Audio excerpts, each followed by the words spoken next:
Perkenalkan, nama saya Luciana Solehah dari kelas 12-7. Di sini saya ingin menceritakan sejarah Indonesia tentang pemberontakan DITI di Jawa Tengah. Stay tune ya, jangan di-skip.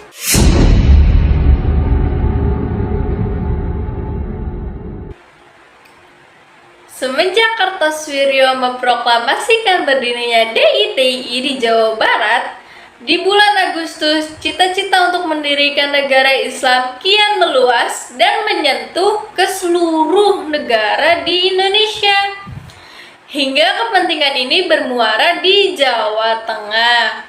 Amir Fattah, salah satu pemimpin dari Laskar Hizbullah di daerah Besuki, Jawa Timur, turut serta dalam migrasi ke Jawa Tengah pasca Renville dan akhirnya mulai membangun basis kekuatannya untuk melawan Republik hingga lahirlah DITI Jawa Tengah.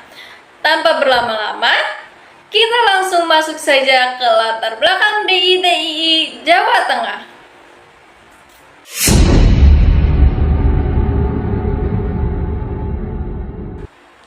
Latar belakang dari lahirnya DITI Jawa Tengah diawali dari faktor kekecewaan terhadap perjanjian Renville. Seperti yang kita tahu bahwa perjanjian Renville mengakibatkan wilayah Indonesia yang tersisa hanya sebagian Sumatera, Jawa Tengah, dan Yogyakarta. Nyatanya, Kresidenan Pekalongan meliputi kota Pekalongan, Kabupaten Tegal, dan Brebes berada di wilayah kekuasaan Belanda.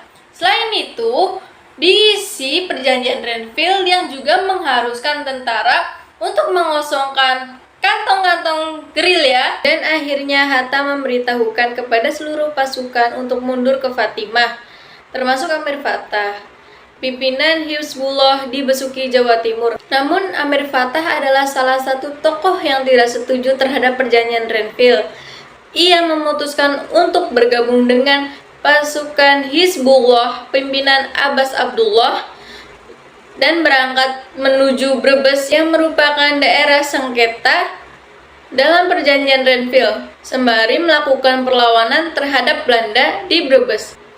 Ia membentuk pasukan mujahidin yang disebut sebagai Majelis Islam. Faktor kedua yang melatar belakangi Amir Fattah memberontak yaitu didasari atas pandangan yang serupa dengan Kartosuwiryo mengenai kondisi pemerintahan mengakibatkan perjuangan umat Islam terhambat. Hal ini terbukti setelah pemerintahan tidak menghargai perjuangannya selama ia melawan Belanda di wilayah Brebes dan Tegal. Dengan mengangkat Mayor Wongso Atmojo sebagai pimpinan militer Pekalongan dan perintah ungkapan dirinya oleh Wongso Atmojo, hal inilah yang mendasari mengapa Amir Fattah melakukan pemberontakan melalui DITI di Jawa Tengah.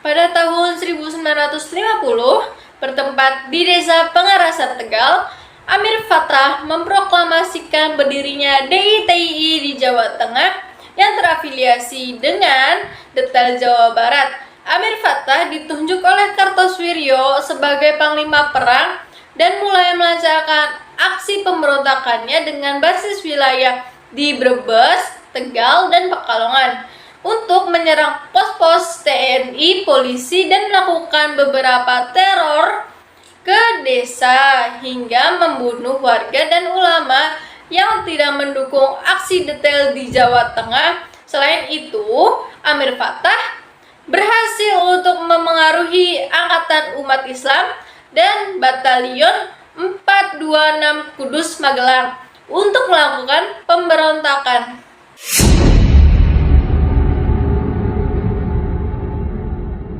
Perkembangan DITI yang semakin membahayakan mengakibatkan untuk mengambil langkah tegas untuk membentuk operasi Gerakan Benteng Negara yang dipimpin oleh Letkol Sarbini Bahru dan Ahmad Yani. Namun, karena Angkatan Umat Islam melakukan gerakan pemberontakan, maka Ahmad Yani akhirnya membentuk suatu pasukan bernama Benteng Riders. pasukan khusus yang dibentuk dari divisi Siliwangi, Diponegoro, dan Brawijaya untuk mengakhiri angkatan umat Islam sekaligus di Jawa Tengah. Pergerakan Benteng Riders berhasil untuk mendesak DITII Jawa Tengah hingga bergeser ke wilayah Jawa Barat. Pada pertengahan Desember tahun 1950 terjadi pertempuran antara DITII dan Benteng Riders di Ciawi, Tasikmalaya selama 7 hari dan menewaskan salah seorang petinggi DITII Jawa Tengah dan berhasil untuk menangkap Amir Fattah yang sebelumnya sempat melarikan diri ke wilayah Cisayong, Tasikmalaya. Amir Fattah akhirnya dihukum penjara selama 2 tahun dan diperbolehkan untuk meninggalkan Indonesia. Ia merantau ke sejumlah negara, akhirnya memutuskan untuk tinggal di Korea. Penangkapan Amir Fattah menjadi akhir dari pemberontakan DITII di Jawa Tengah. Sekian dari saya, kurang dan lebihnya mohon maaf. Wassalamualaikum warahmatullahi wabarakatuh.